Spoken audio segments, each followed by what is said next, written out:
Welcome to This Just In, the show bringing you the latest advancements in healthcare, strategy, innovation, and public policy. And now, for the fastest voice in healthcare, here's your host, Justin Barnes.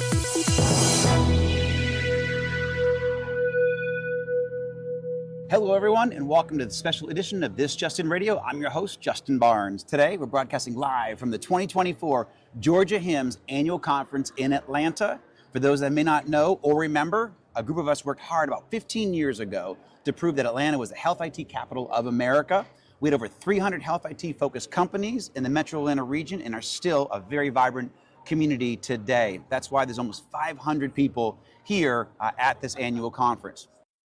Welcome back to This Just In Radio Show, broadcasting live from the Georgia HIMSS Annual Conference in Atlanta, the health IT capital of America. I cannot get enough saying that. I love saying that every single time. We worked on that like 15 years ago. I love it. Yes. Very proud of Atlanta and the whole Southeast for that. But very excited to introduce my next guest and great friend of the show and great friend of mine personally, Mr. Greg Fulton, Chronic Care Management and Value-Based Care Lead, GLF Strategies. Thank you. Welcome to the show, my good friend. Welcome back to the show, I should say. Yes, good to see you again. And I was thinking back on the way here, it was 2010, we first started working together. It was 2011 that HIMSS National had a conference in Atlanta. Oh, that's right. Yeah. Roberta and I were just talking about that. Yeah, they hadn't been back since, but Atlanta was the big HIMSS show right after we started working together. Yeah, HIMSS, it's tough for HIMSS to come here because the hotel rooms, this is not enough to support a large conference of 35, 40, 50,000 people. So they got pushed. So now it's just really Vegas and Orlando now. If we could just get that back and the NBA All-Star game. For you personally, that's then great. Atlanta could be great again. There you go. So tell me this morning, before we dive into other fun questions, tell me about your morning here. What have you liked the most? What's cool?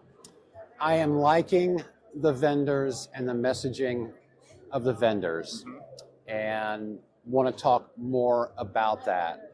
Excellent. Because you see a lot of crossover even in very different firms and technologies. They're talking about the same things. They're talking about the same things that I think are important. So that's refreshing to see. It's always good to be validated. Yep, absolutely. If you're an old policy guy like me.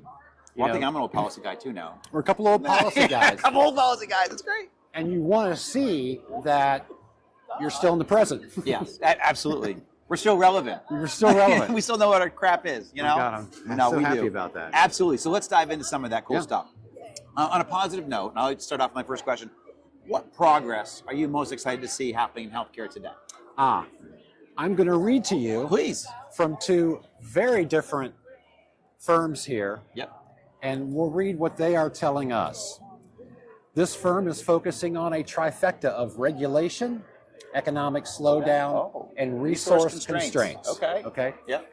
This very different firm is focusing on healthcare's eroding margins, growing regulatory burden, and increasing labor costs.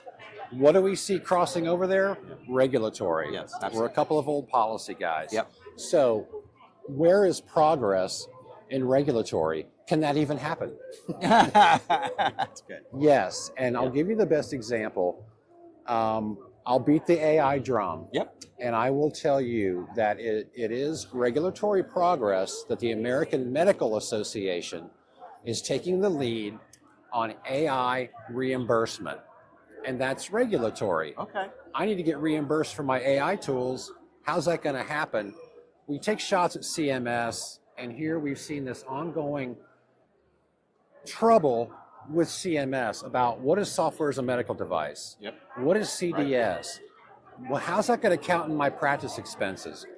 AMA is taking the lead on the taxonomy of artificial intelligence, whether it's autonomous, whether it's augmentative, so on and so forth. Okay. So there's progress in regulatory on AI. We'll speak to the future. Where's that going to take us? We can speak to that down the road too. The other things I would talk about in progress, data security that allows you to keep functioning, whether you have a breach or whether you've got a threat, won't necessarily shut you down. Right. Yep. I think that's business continuity is very important. Yeah, Absolutely. yeah. Yes. Yep. We see that talked about here a lot, but I think did a whole reality. Expert panel on that last month. See, there you go. Yeah, there you go. Business continuity. There's regularity there. Yep, absolutely. and I'm going to say telehealth over and over again today. Yep. You know, telehealth is progressing. The long march to telehealth permanence is progressing. We're watching Congress this year, so on and so forth. What do you think? You're reading the tea leaves a little bit. You think we're going to have some renewals and we're going to be good to go for 5, 10 years or in perpetuity, or what do you think there? What we're seeing most of all, the Telehealth Modernization Act is really taking the lead. And what we're seeing overall, speaking of Georgia, Buddy Carter here in Georgia, he, like many, are putting forward a 5-year extension of telehealth. Now, it's better than the old kick in the can you used to talk about all the time for a year. SGR. SGR. Oh, yeah. SGR.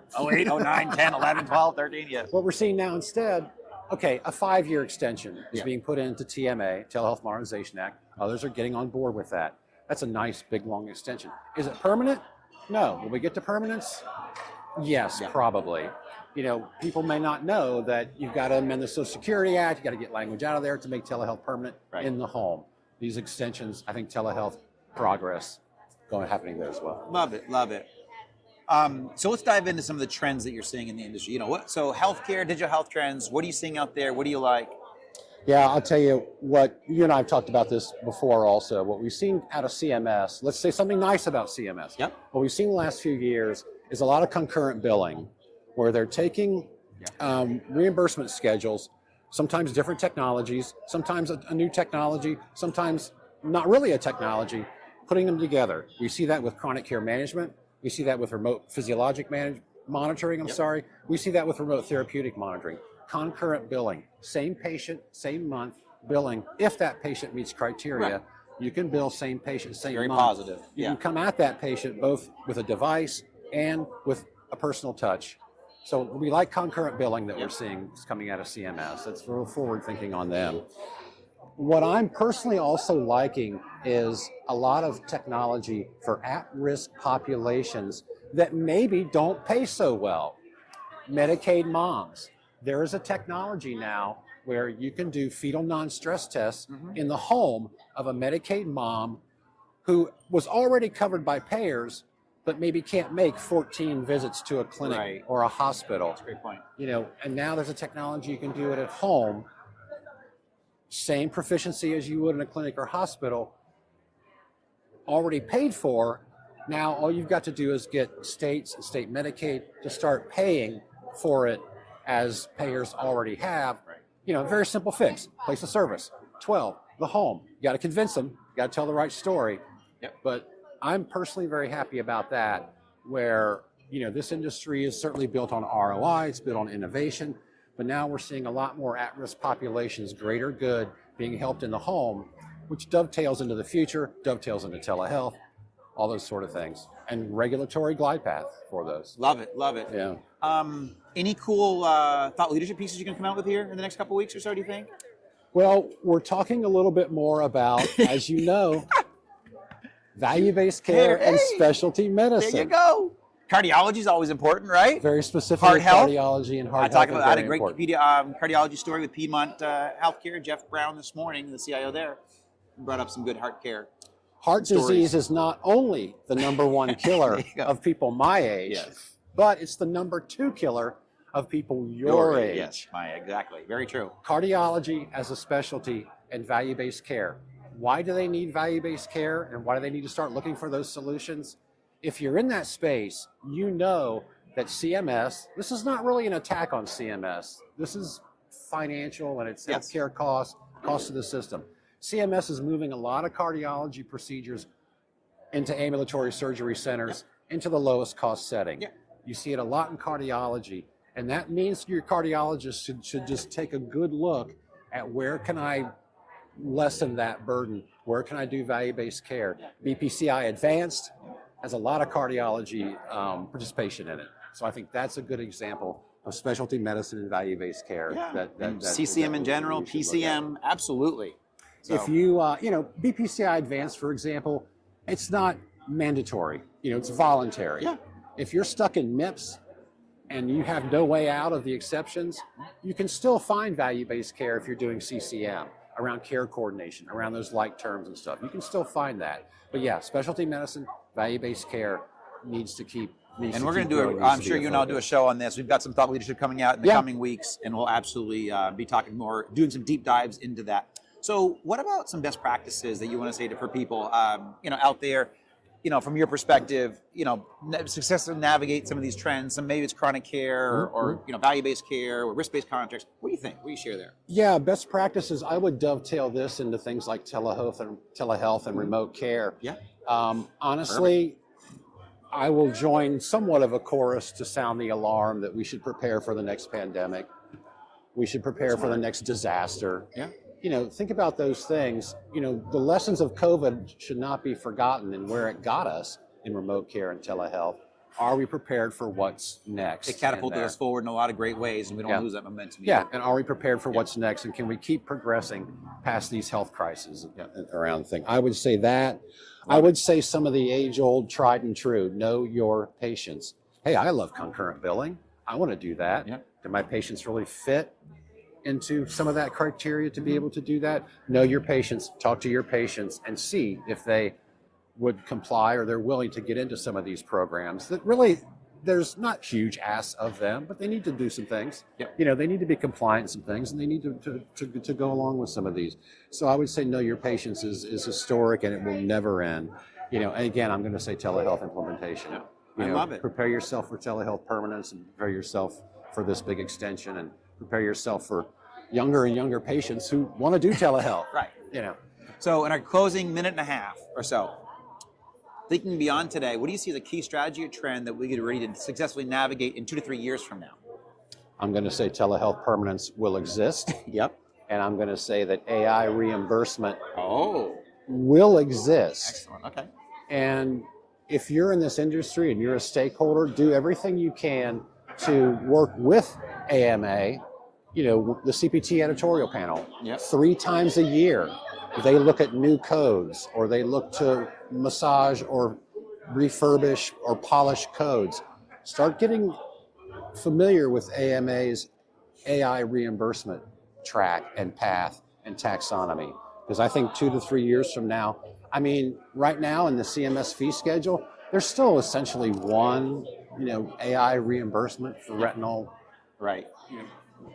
What about MedPAC? How do you watch? We used to read MedPAC, and I loved it. MedPAC was a great way to see exactly what's coming down the pipeline. Yeah, But, do you still read MedPAC? I do read MedPAC. I think it's good to see that. I also think it's good to get a level set on what the industry looks like now. Statistically speaking, they do a nice job of that. I agree that MedPAC is a good bellwether and not to be forgotten. I would agree with that. Excellent, excellent.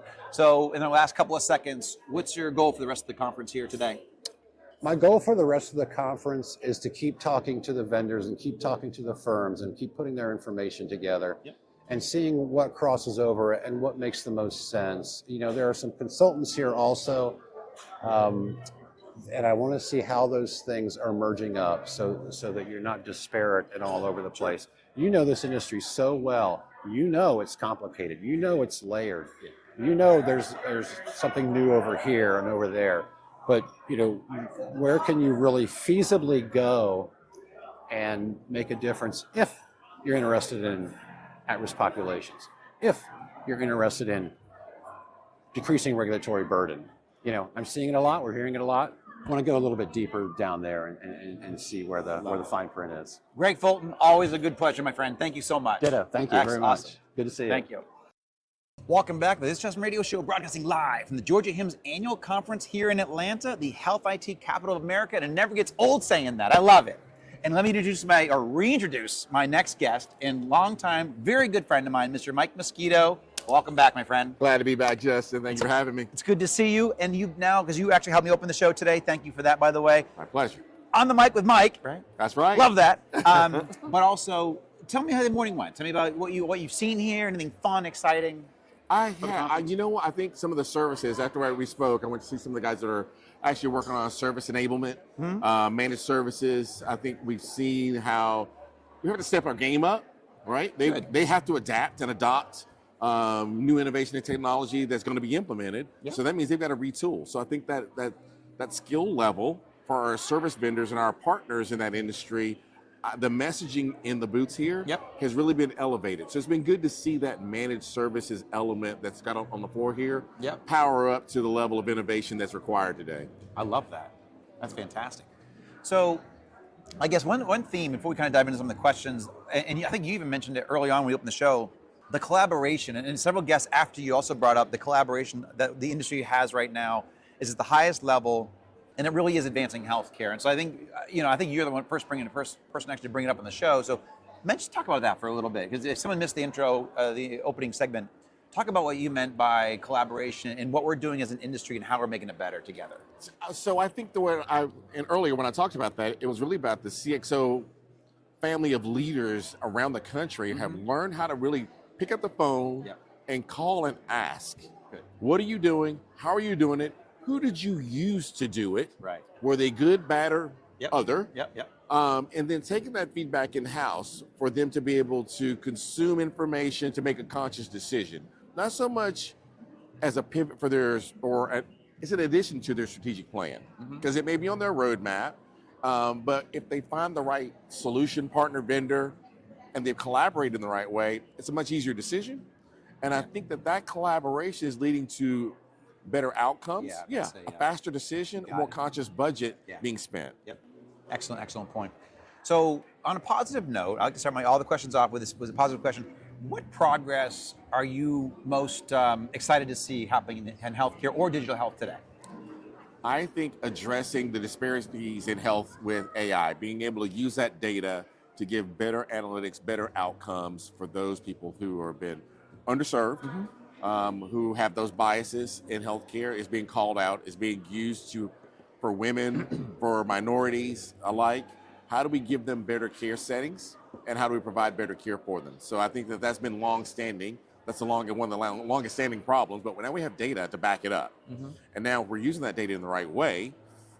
That's the key to giving better outcomes for those populations. I love it. And then we even talked about, you heard a little bit about that even from the stage over lunchtime, where they talk about sports medicine, talk about this now for the last couple of segments about how, what we can look forward to. We've talked about AI and it's, the two-letter acronym, and we're like, oh gosh, not again. But now we're starting to see implementation of what it actually means to us as patients. Not just athletes, how it can make their lives better, more productive, maybe stave off an injury or certainly, pain in the future. But us as patients, what AI is really going to bring to us, the 1,000 data points that can be monitored and then merged with our specific care plan, our body, our healthcare. This is really promising. What's going to bring to us. Predictive and preventive medicine, right, coming together, right? So now I know, based on your area code, zip code, and family history, now I can predict what some of your ailments may be. Right.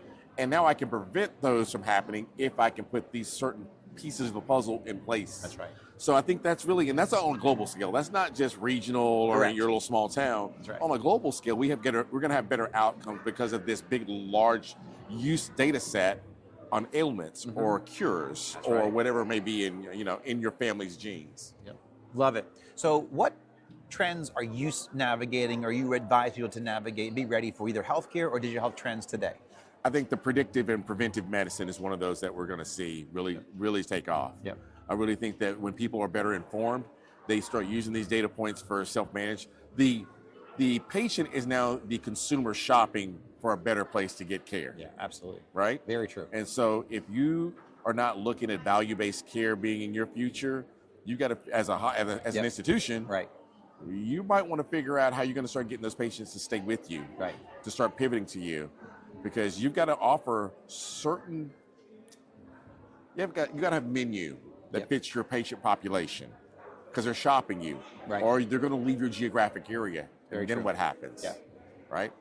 Are your offerings matching your population? Yep. So I think that in the future, being predictive, being able to help prevent diabetes, heart disease, creating that education curve early in communities and sticking with it, making the hospital or the healthcare system a valuable part of the ecosystem of the community, and the doctors who've always been a part of the community.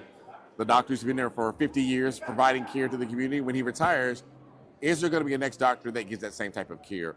Or is it going to be a mix between technology and a doctor that may not be there all the time? He may be remote. Right.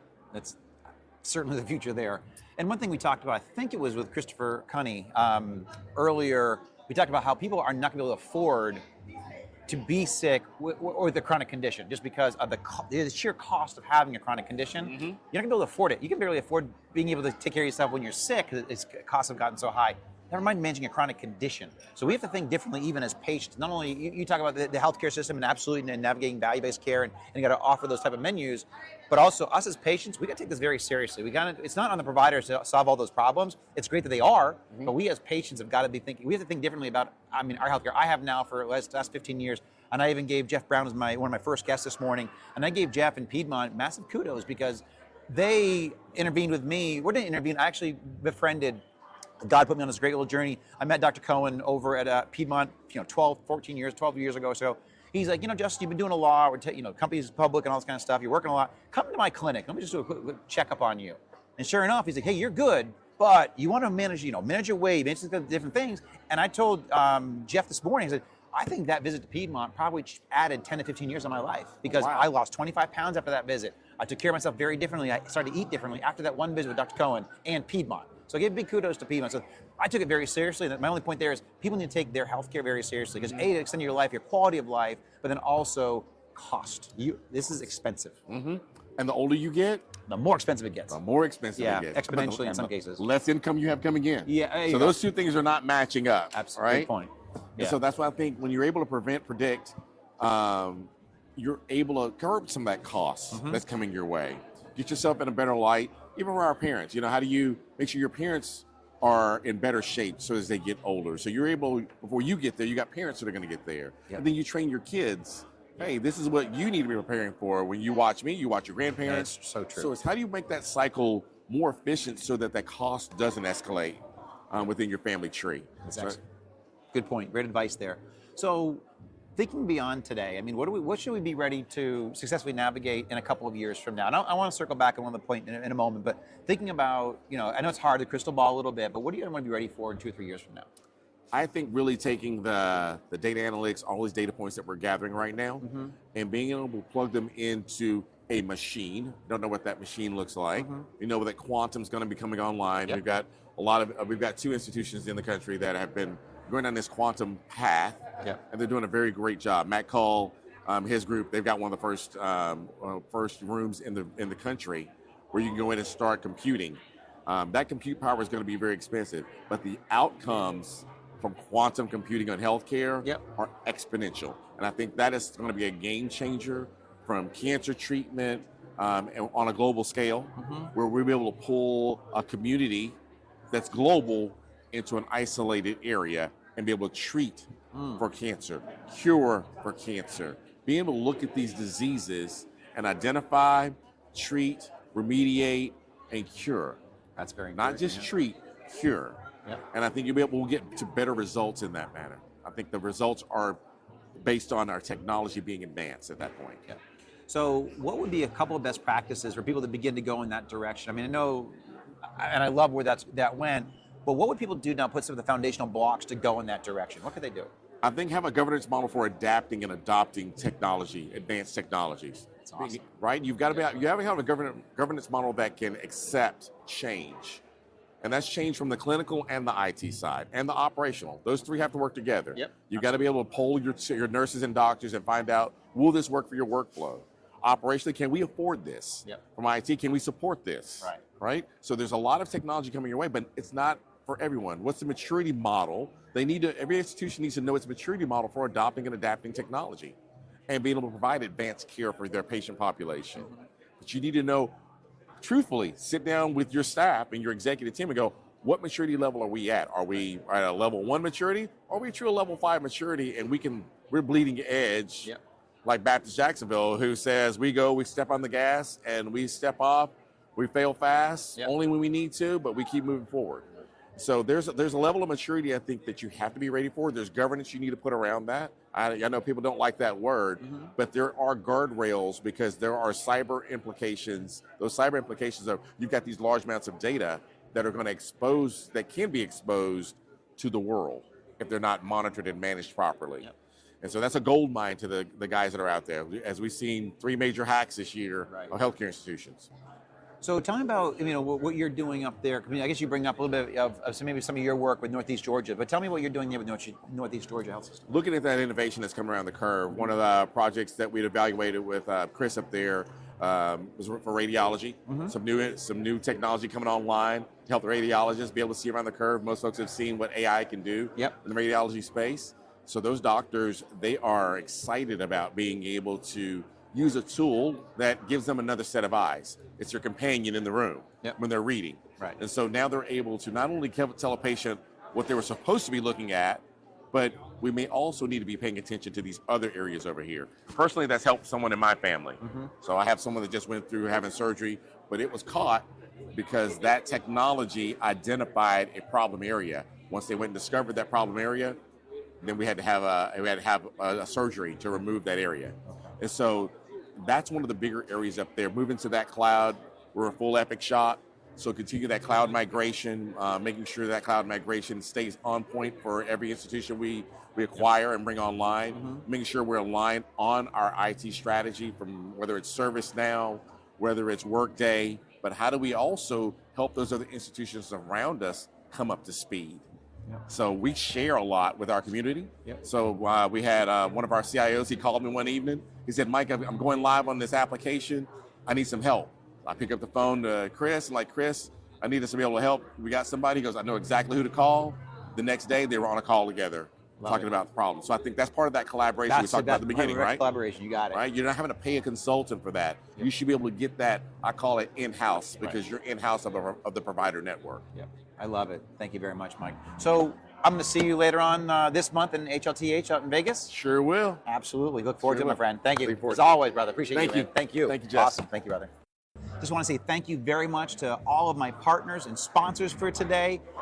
This Justin Radio Show would not happen without all of you. Certainly want to thank Roberta Mullen from the Healthcare Now radio team, who's producing and broadcasting my show for over 11 years and helped get us as 2024 Podcast of the Year in healthcare. So grateful for that. And obviously my supporters with AWS and Amazon. Roberta's off camera right here, but she's in her Atlantic City gear, which is fantastic. I'm so glad that she came to join us from the beach. Always grateful for Roberta and the whole team there, and certainly the entire Georgia HIMSS Board and leadership team to have me here. I think I just committed to them for 2025 annual conference, so it looks like I'll be back next year. But certainly I'm grateful for everybody who helped me put the show on, who brought me here, and certainly made a phenomenal day happen. And also to all my listeners and supporters, please tune in weekdays. My broadcasts are 2:30 p.m. Eastern, 11:30 a.m. Pacific. And you can always track me on LinkedIn at Justin T. Barnes, or track me on Twitter at HIT Advisor, and use the hashtag ThisJustinRadio so we can respond to your comments from the show. If you miss any of this episode or want to hear more, all my shows are on Apple iTunes, SoundCloud, Spotify, Spreaker, TuneIn, iHeartRadio, and even Amazon Music now. So we're all over the place. And also some of the great content we just put out there on justinbarnes.com. I'm on our thought leadership page. But thanks very much, and have a great rest of your day. Take care.